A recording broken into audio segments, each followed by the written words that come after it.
Thank you for joining us wherever you are. This podcast episode is brought to you by the Old Ways Actual Play team.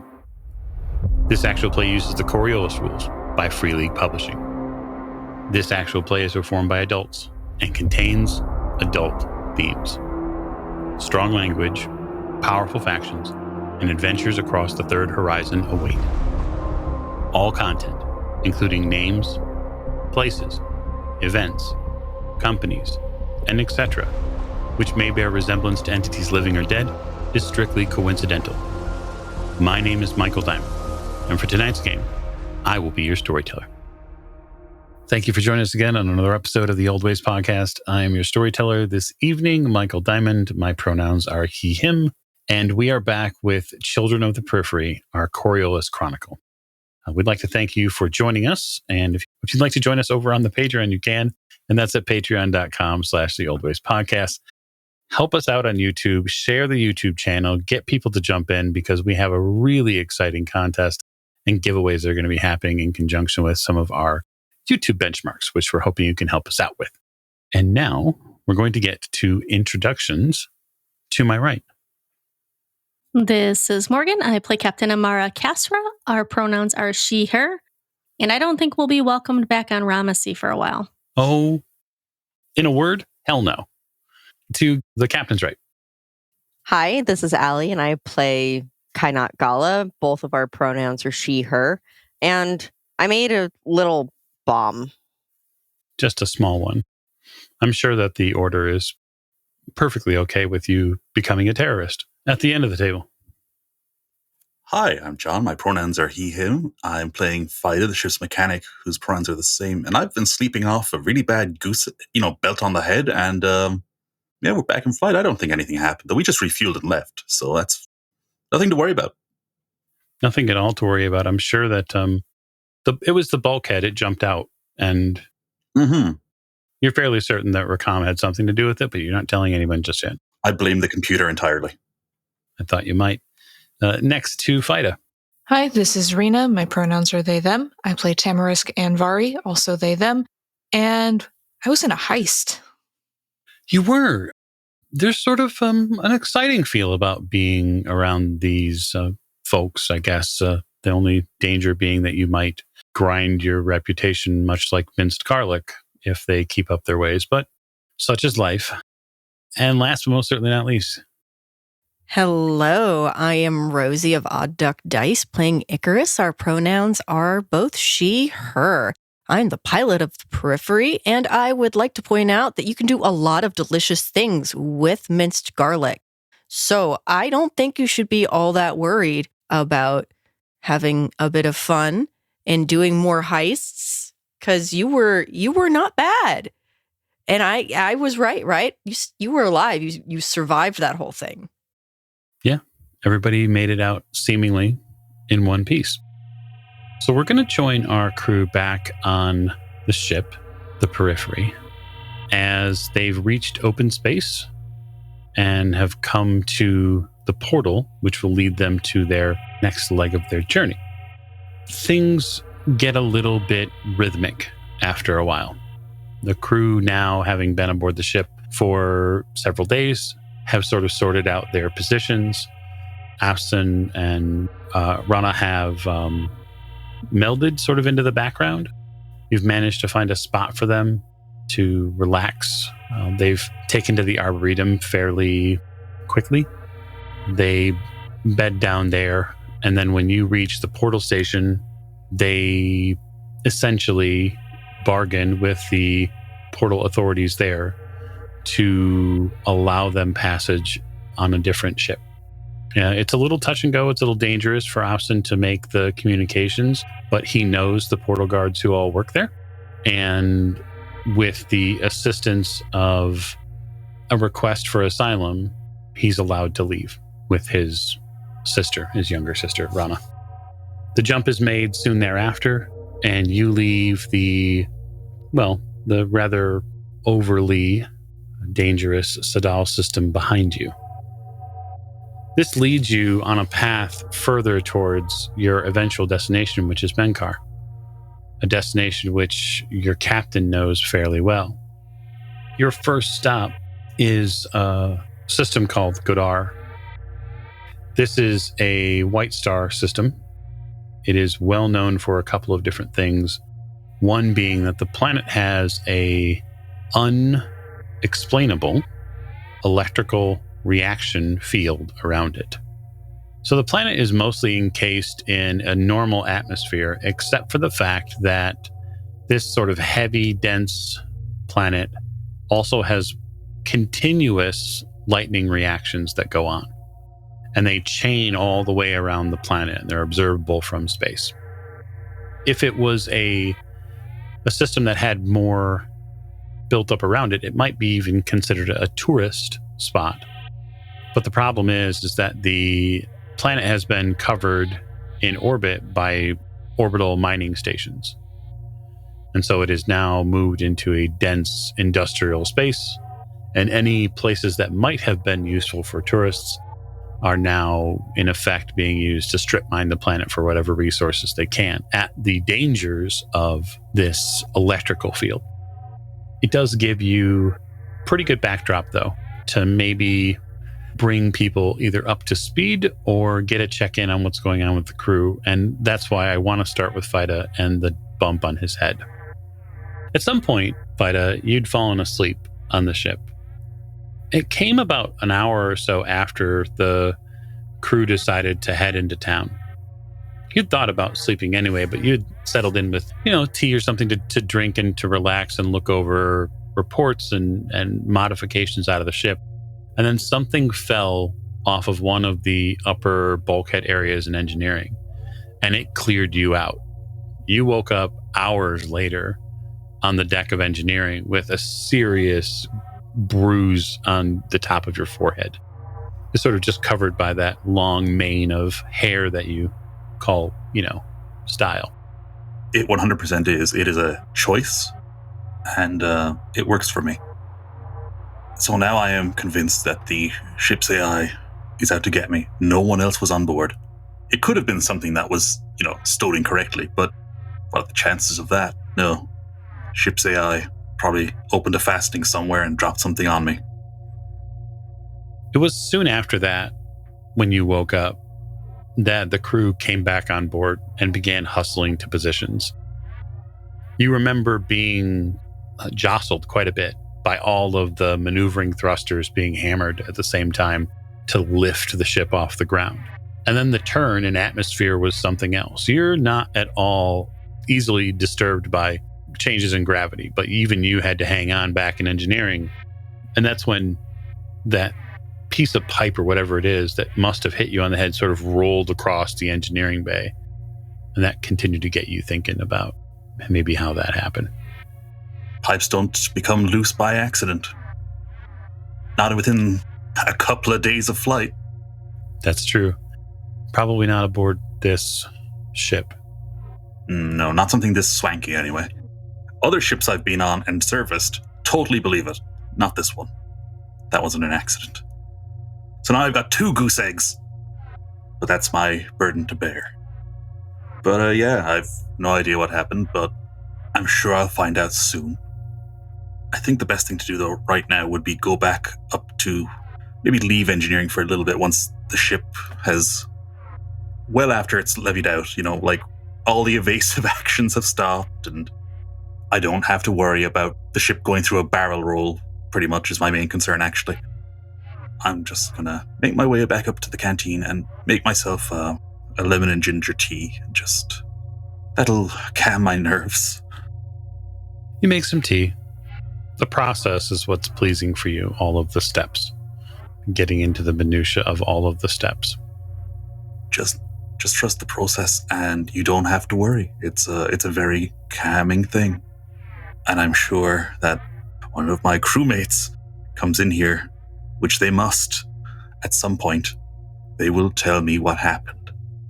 And if I'm right in my suspicion, based on the evasive actions within the atmosphere of Ramesses, that I'm sure they didn't do anything that would cause us to not be able to re-enter a system again.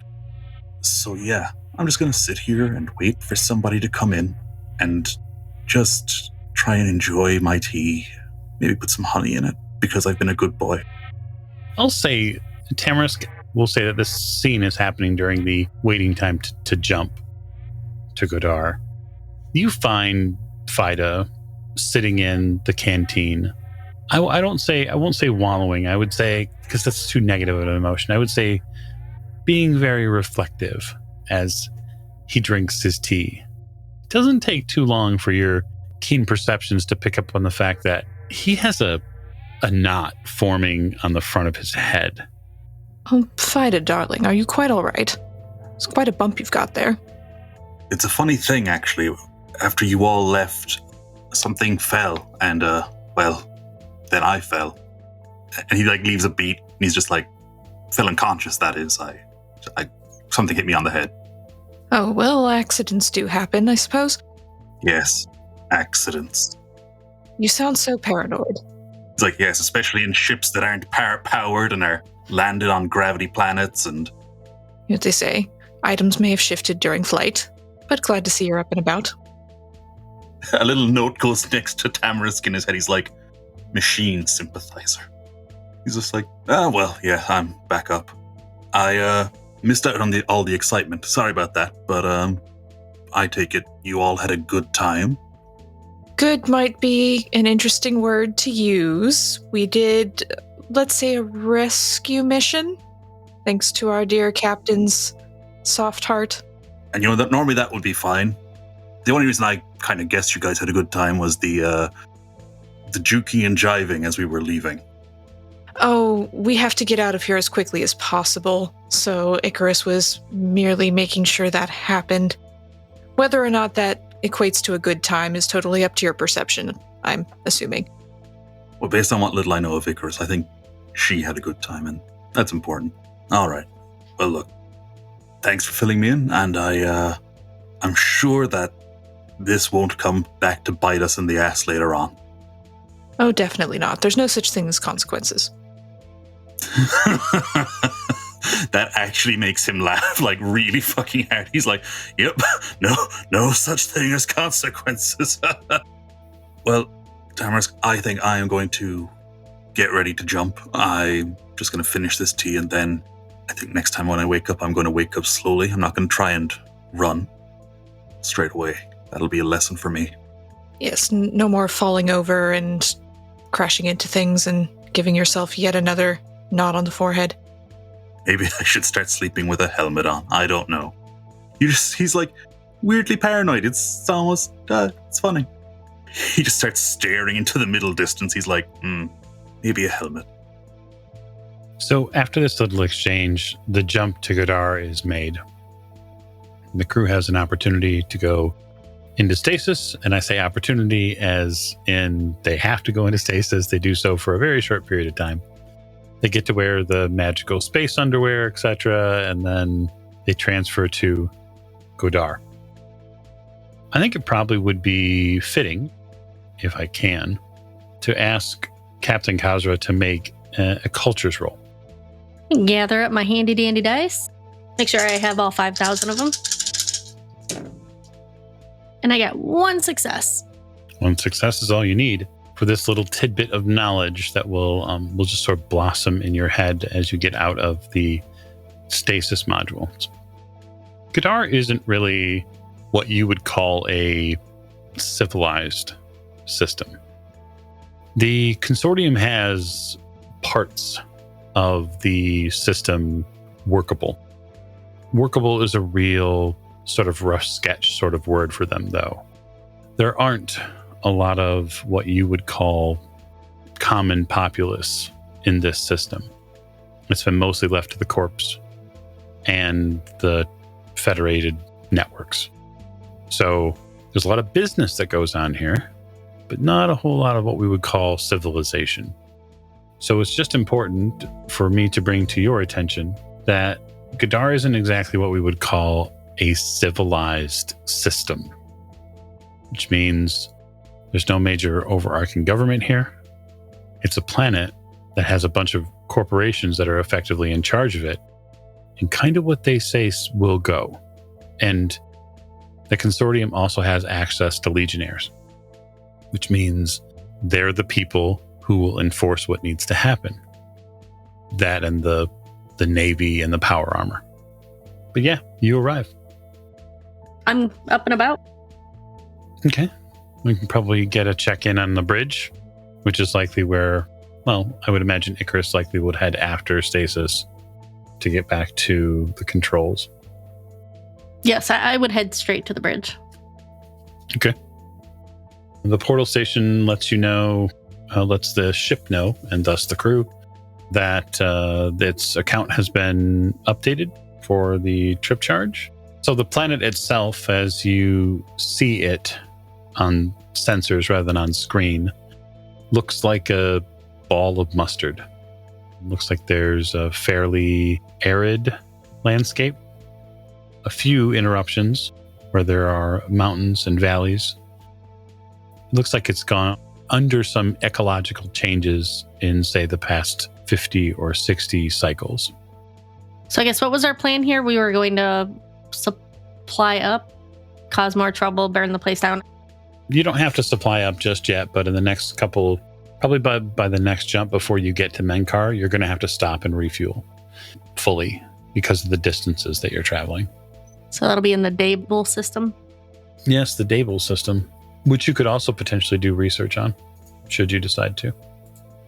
Yeah, so is Icarus on the bridge doing things? Piloting? Yes, Icarus is on the bridge piloting, but she's also sort of leaning forward and staring out the sort of front, like a windshield. It's not a windshield. There is a view screen. You have certain controls here at your station to utilize the sensors, at least in some fashion. There's an actual sensor station a science station or a sensor station that can be utilized in sort of with the full complement of all the sensors. You don't get them here at navigation. Well, she is staring out that view screen at the crackling storm around Gadar and says meditatively to whoever's in the room, I wonder what it would be like to try to outrun all that lightning. Like just hop ahead of it for a while. That could be fun. Well, Icarus, we will not be doing that on this ship. I didn't say we were going to. I just think it would be fun. And she's playing with her lighter, sort of flicking it open, closed, watching the lightning. How much longer till we dock? It really depends. If you want to fly into that portion, the station that monitors the most of the electrical activity in the system is a couple AU in. So it'll probably take you maybe a day or so to get to the station. The real draw for people who might know more, which if other players that want to make culture rolls, they can, to see how much they know about the system. There is something of a somewhat famous asteroid belt that exists beyond the planet. It's called the Spider's Web, and that's because the asteroid belt behaves in a reverse fashion to what one normally would. Hey, Mike, you said this was ran by the Colonial Agency? It's run by the consortium. Imagine them like a conglomerate. That's essentially what they are.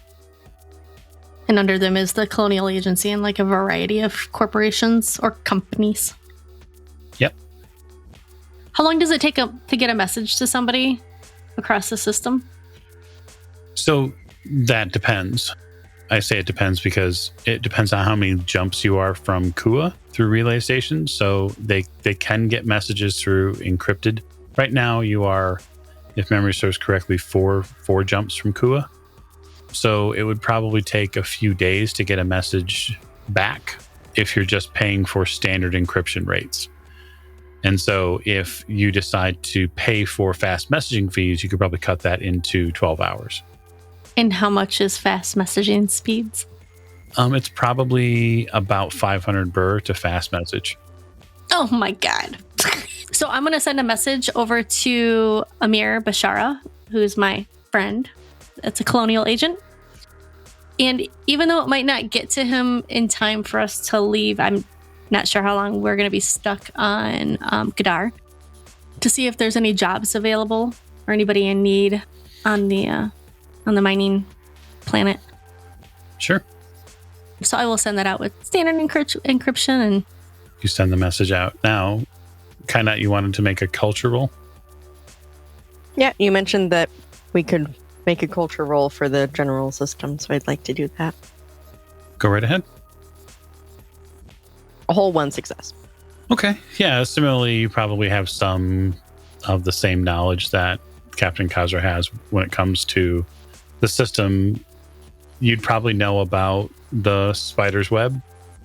The thing that you might know about them, given your area of expertise, is that one of the reasons why they get the name the spider's web is that what most people don't know is those asteroids, they're moving in a very specific, that part of the belt, they move like that because people live out there.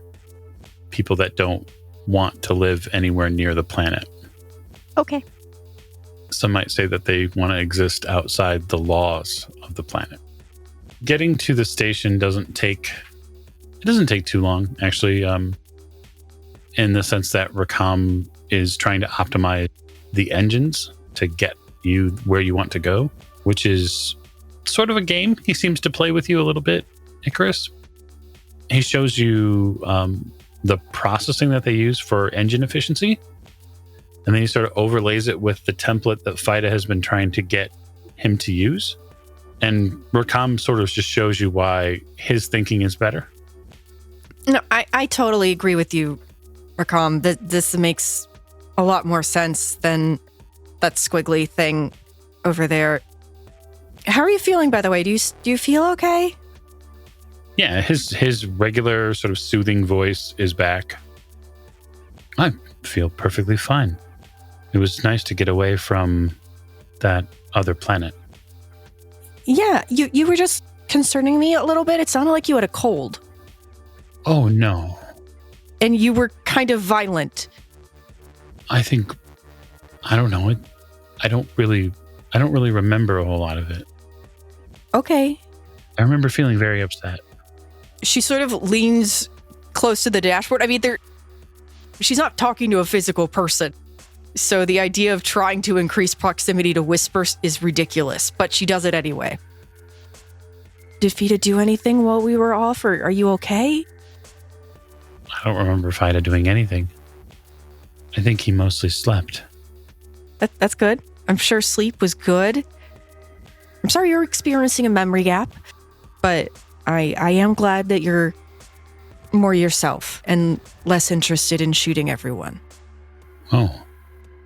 Yes. I suppose that is good.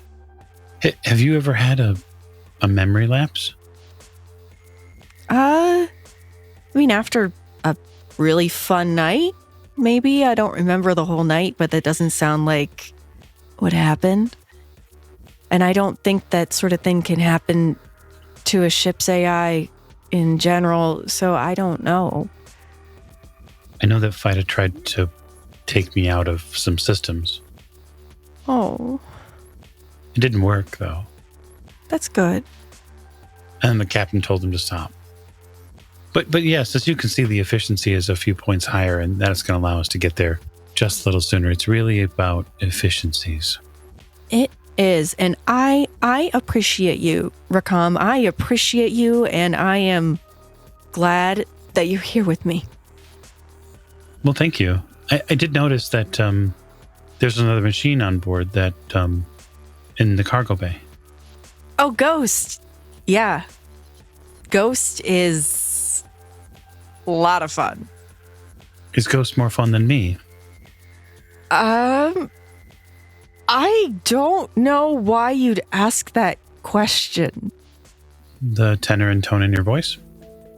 There are certain things I can do with Ghost that I haven't had the opportunity to try to do with you, and if everything goes correctly, I should never have to try to do with you, because then we're under attack and we're flying very recklessly, and I would hate to put you in that type of danger. Very well.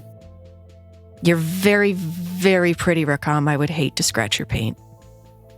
The paint is hardened, but I understand your meaning. Icarus is sort of internally going, what the hell was that about? So, Kadar Station is an orbital space station.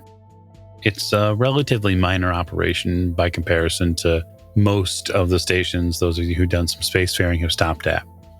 It's controlled by the consortium and its representatives. It doesn't have many docks, but for the most part, it does have a few that are open. We'll say it's a 10 to 12 pad docking station. Most of them are secured and set aside for mining and big freighter ships. You are not a mining ship nor a freighter, and so when you dock here, you sort of look a little quaint in the docking bay, which is meant to hold vessels which are many, many times larger. But there is an umbilical that will lead you to the station where you can get, regular gravity and ship services, that sort of thing. Icarus is going to maneuver in and dock. Yeah, give me a pilot roll for the docking if you would. 3 successes. Yep, smooth like melted butter. Easily connects and attaches to all of the emergency and non-emergency hookups. The cradle point collapses over the ship properly, and so you get secured via the airlock and then secured to be in the bay. And you can now freely exit the ship should you so choose. Icarus goes over comms, and she's guessing that everybody felt them dock. I'm assuming that there's a physical sensation that goes with that. Yes. But she goes on comms to the ship and says, and here we go. We have arrived at our current waypoint. Everybody, thank you for traveling with us. Thank you for keeping your appendages inside the car at all times. If you choose to exit, please be careful and be mindful of all the other humanoids. Have a good day. Don't die. Don't start any peasant revolts. I'm sitting in the captain's chair behind her, just, okay, nice job, Icarus. Up and I exit the bridge. Thank you, Captain. Exiting onto the station, those of you who do choose to go for what we would call shore leave, notice a rather interesting amount of iconography as you get off the ship and into the station itself. There's an awful lot of icons of the sun. The sun in full, the sun at the horizon line. Definitely a motif here. Could I make a cultures roll to see if that means anything to me? Yeah, certainly. 3 successes. Okay. So that is a critical success. You have seen these symbols before, and they aren't what you would call promising. They aren't necessarily bad, but they do befit a specific ruler of this system that you'd heard had taken up residence. There's someone called the Countess of the Sun. They, several cyclades ago, led a revolt against some of the consortium factions that are here, the corporations in charge. They were supposedly put down and rather harshly and imprisoned, this Countess of the Sun. Their name and their symbols were supposed to be wiped off at anything foreseeable and anything historical anyway. These markings, they're not stylized in permanency by any means. They're spray painted on or painted on. But seeing so many of these evident suns could be a sign of things to come, or perhaps just children playing around trying to irk the authorities. The Countess at one point anointed herself Countess of the Sun and daughter and blessed of the Star Singer. She began to not just infer, but declare that she was an emissary, like a messenger of the icons, which is heresy in most places. But yeah, you see 3 or 4 symbols as you get off the vessel and then head towards the main promenade area here at the station, which is pretty small. I'd say that the main promenade is no more than 50 yards in diameter. The station itself is basically several concentric rings that make up an orbital station for docking. And there are a few trade spots here and a cantina, but nothing more. Nothing as, we'll just say, opulent as Coriolis Station. Yeah, I would have exited the ship. I would have changed before I left because I was still in my skivvies when I went up to the bridge originally. I have my weapon on me because the station may not have a bunch of friendly folks like the last planet we were on. And I will go right to the cantina. Before I do exit the ship, I do let the crew know that, to take some time and relax, but to not get any trouble, kind of echoing what Icarus said. But I will go straight to the cantina to get a drink. Okay. You go straight to the cantina. Anybody else going anywhere different? Chances are, after I get off the ship, I'm probably going to be distracted by those symbols, and I'm going to take the scanner that I've been carrying around and run it up and down the pictures, easily distracted by stuff that looks old. Yes, old and shiny, much like a crow. You're out collecting shiny things. Okay, fair enough. Vida, are you actually going to get off the ship? Oh, yeah, absolutely. I need to get away from that murderous AI. Oh, sure. And yeah, as we're walking towards the cantina, Vida's going to bring up, he's like, look, the ship keeps changing the optimization patterns that I set. And what I'm optimizing for is parts, which are expensive, and we don't have a lot spare. So all I'm saying is, look, it keeps overwriting what I've done. I'll have a discussion with Roncom. All right. Do I notice the bump on Fida's head? Oh, yeah. It's very obvious. Okay. Also, I think it is technically several bumps at this point. How'd you get the goose egg? A pipe fell while the ship was landed and nothing was running. Well, maybe we have some sort of rodent on the ship. Well, it was on the monolith for some period of time. Oh, that's true. And as we all know, around the monolith and on the planet Kua, there is quite a dense jungle. And so perhaps there are vermin aboard the ship. Who can tell, really? Tamaris, what are you filling your time with here on station?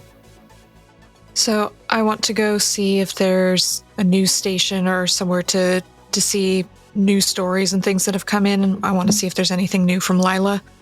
She shipped out on a big story, and I just want to keep an eye on where she might have gone to recently because she didn't exactly tell me.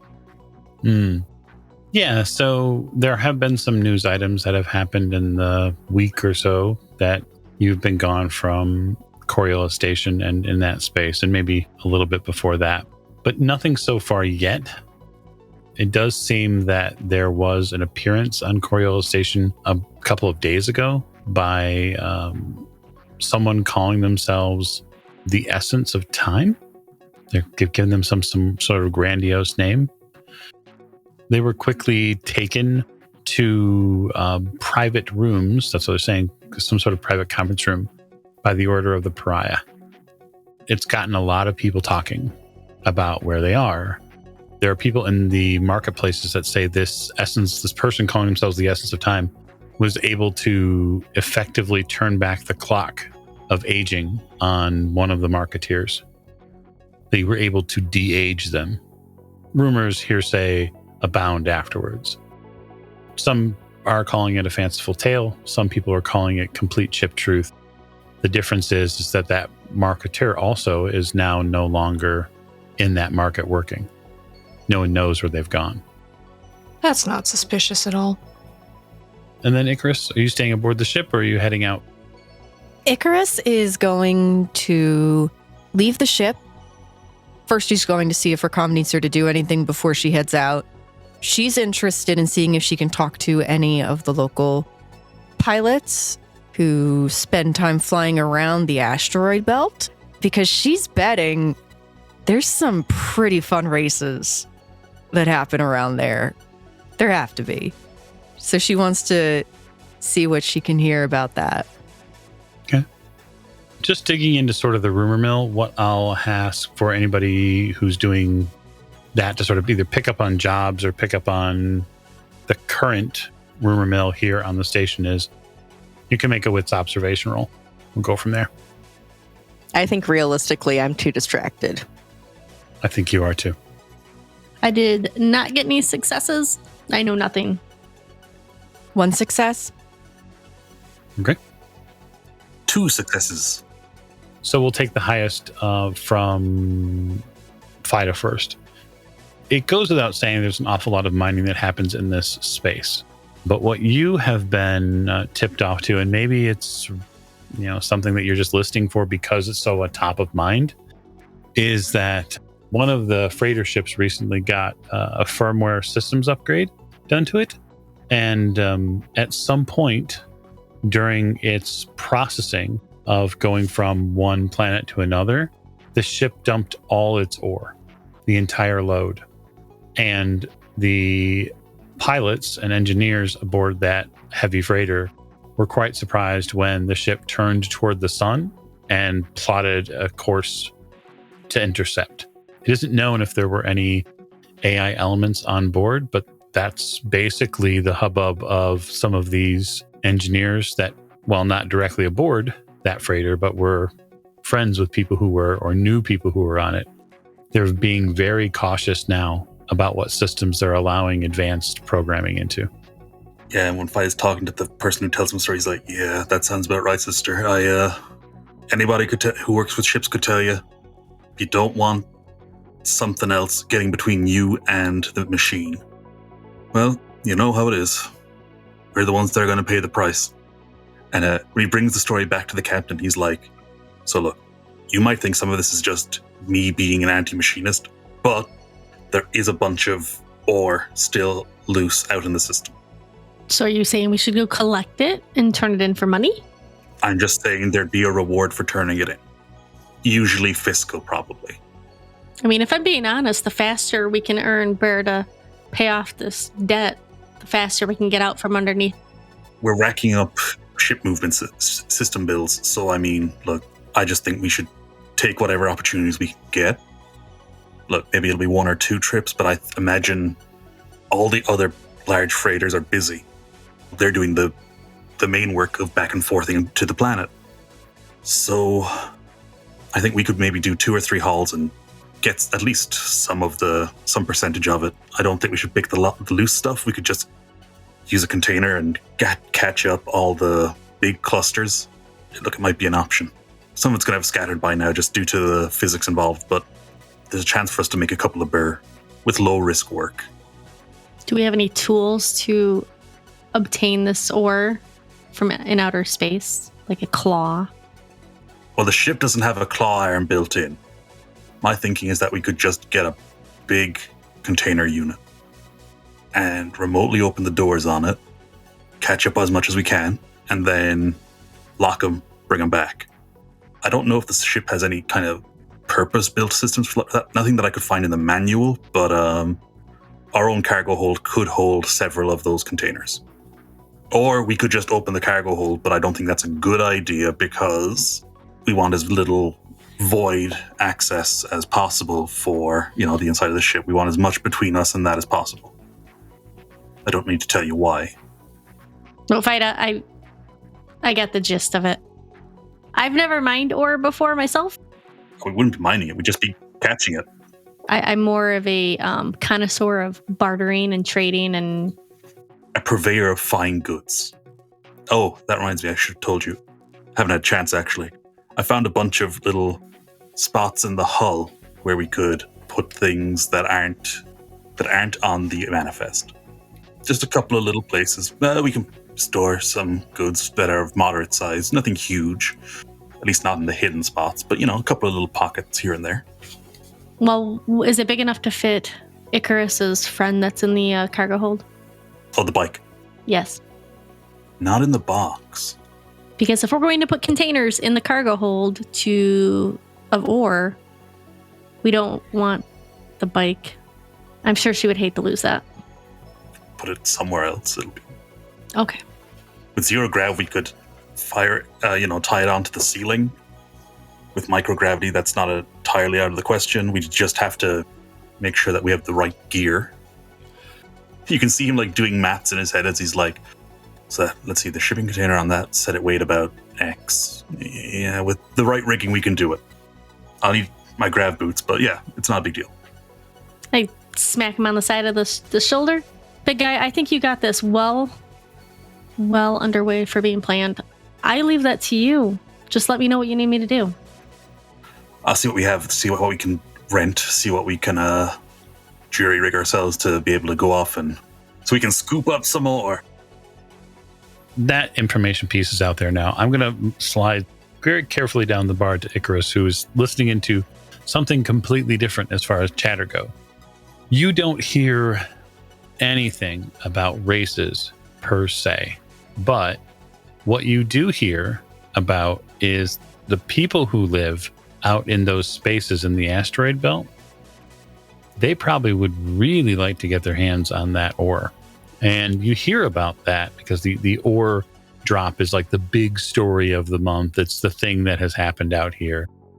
And the more you hear about the people who live out there, the more you think they're, in effect, smugglers who live a very sort of similar lifestyle that you might have lived going job to job on Kua. So there might be some parallels to the way that they work. That ore would be very useful for them because it would be outside of the consortium's hands and it would be something that they could potentially barter with, sell, utilize for their own processing.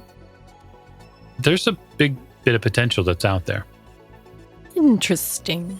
So when she sees the captain, she'll raise that. And before she goes back to the periphery, she is going to see if she can catch a moment or two alone with Tamarisk, because she's still fairly confused about that conversation she had earlier with Rakam, and she wants somebody's opinion. Very well. Have at it. So where would Icarus find Tamarisk? Coming out of where the news kiosk or station would be, I guess like a computer station kind of thing, after searching for Lila's byline and not finding it. So just coming out and looking a little, not upset, but a little bit down. Hey, what something wrong? No, nothing. Just looking for someone and they haven't turned up yet, that's all. Oh. Reporters, what can I say? Never where you expect them to be. The good thing about reporters, I assume, is that you would probably be able to figure out where they are based on where they're writing from. Which is what I was looking for, but haven't seen anything from her yet, so I assume she's still in transit somewhere. What can I do for you, Icarus? Rakam said something kind of weird. Really? Yeah. They sounded... Okay, so they were asking me about Ghost. Mm-hmm. And they sounded jealous. Oh my. And that doesn't make sense. They're a ship's AI. Why would they be jealous at all? Well, sometimes AI get very complicated and have ideas about things. I think you have an admirer, Icarus. I don't even know what to do with that. It's a ship. And Ghost is a speeder bike, and yet you have very strong feelings of a very intimate variety for Ghost, so I don't really see the contradiction here. Okay, that's a... Do I do anything about it? Well, you'll want to make Rakam feel like he's not left out. Well, I spend pretty much all of my waking time with Rakam, so that shouldn't be an issue. Just don't talk about Ghost too much to Rakam. It's never good to talk too much about one partner with another partner when that partner is not particularly fond of the other partner. I'm not partners with either of them. It's a metaphor. I am fairly confused. But, okay. Rakam is attached to you, He seems very interested in you for various reasons of his own, I assume. So you just have to treat it like a human relationship, whether it's a friendship or a situationship or whatever you want to call it. Do I have to friend zone our ship? In favor of a speeder bike? No, so that it doesn't try to vent us into Atmo. Well, I wouldn't say friend zone precisely. That's got some negative connotations. Oh, so you think I should lead him on? No. You just have to be careful with what you say. We've only got the one data point so far in this conversation with Rakam. You need to keep an eye on what else he might say or hint at. Okay, that is just something I never expected to have to deal with ever in any situation. It's not the kind of relationship consulting I normally do either, so you could say it's new territory for the both of us. Great. If you notice anything, I would welcome input. I think I can do that. Thanks, Fancy Pants. You're welcome, Fly Girl. Yeah. Captain, you get a message probably after second or third drink. The ship in dock has been refueled. You're ready to go. Great. And we have comms on us, correct? You bet. Okay. I send a message to the crew and let them know that we are good to go, and let's have a chat when we're back on the ship. I'm on the ship. Is everybody else on the ship? Are we there? I think Kaina is still wandering the corridors of the station taking pictures. Yeah, probably. Like, I need to finish this before we go. I'll be the last one on the ship. It's fine. You do some digging into this Countess of the Sun based on some of the icons that are presented, and then also some of the local data that you're able to obtain through local data networks. Everything is public. Nothing. You haven't fished for anything private. It would take a data general to sort of try to crack into data stores that might be more private. I also don't have time for that. Right. So it's understood that there were some factions that developed soon after the Gadar system was settled. And there were some difficulties at maintaining what we will call a patrilineal line here. And that was that for whatever reason, the system kept falling back to the first initial colony ship that landed here as its sort of ideal setup. And the consortium and some of the other corporate entities didn't like that because, well, it didn't conform to what they wanted. So these series of, every 10 cycles, there would be a new, fresh, hot rebellion where consortium ships would start being seized.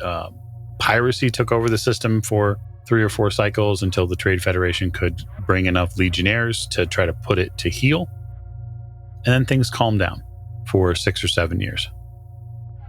And then, for whatever reason, these sun symbols start appearing again. And then soon after that, the populace, the non-sort of consortium populace, gets all rebellious, and they start initiating new ways to trouble the trade federations and the consortiums that deal in these spaces. And they do so by attacking transport ships. And so in your long view, and in the Order's long view, this is just, again, likely another repeat. But it does give you context to why some of the things that are happening in this system might be sort of business as usual. It's like the conflict never actually ends. It might die down, it might get quiet, but ultimately can't be resolved.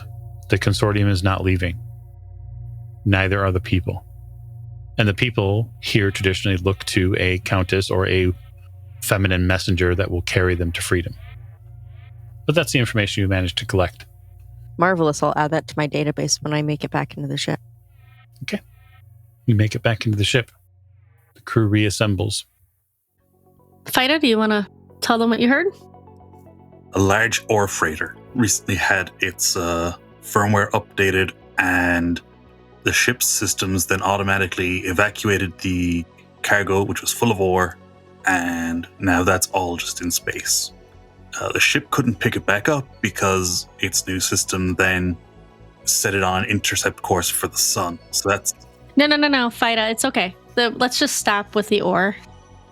I feel like it's an important detail, Captain, as to why they didn't pick up the original ore themselves afterwards.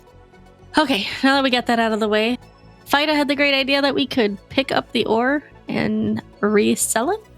I heard something similar, and I was thinking along the same lines, and the folks that live out in that asteroid belt, we could probably sell it to a couple of the folks out there who would be able to do other fun things with it, and it would remain untraceable. So that's, that's a thought. And Fight is just nodding. He's like, would we get paid? Well, that would be the point of it would be a business transaction. Yeah, we're not a charity. Yeah. Yeah. I'm just wondering, would we get paid as much going to a bunch of guys living in a bunch of asteroids? Well, no, if we were going to do this, I would think that we should try to make contact with someone here on the station previous to actually scooping it up and figure out who we would sell it to or who our contact after pickup would be. You should always try to have a buyer lined up when possible, unless you have some sort of... Never mind. I don't want to think about that. He just frowns and is like, I don't know what train of thought that was, but okay. He's just like, well, look, I'm all for it. We have the base price of whatever the corp is going to give us for it. So, or at least part of it. I don't know if we can get the whole thing. I don't know if it's going to be in containers or packaging or what. Is it going to be all bundled together? Is it going to be loose ore, which is going to be a nightmare to pick up? Stuff I'm going to have to figure out. But we can scoop it up. Or at least some of it. Some ore is better than no ore, after all. Did you say you got the containers, Fida? We have a few, but I found a rental place. Is there somebody that wants to go try to find a buyer on the space station? That is not my expertise. I guess Icarus and Fida, you want to get the ship ready? Can you lend a hand? And then Tamarisk, would you like to come with me? Certainly. You speak a little more delicately than I do. Hadn't noticed. Well, I think that's a fantastic plan, and I think it's a fantastic spot for us to close this episode down. So thanks for joining us on another episode of Children of the Periphery, our Coriolis Chronicle, and it looks like we're going to go ore hunting. I can't wait. Thanks, and have a good night.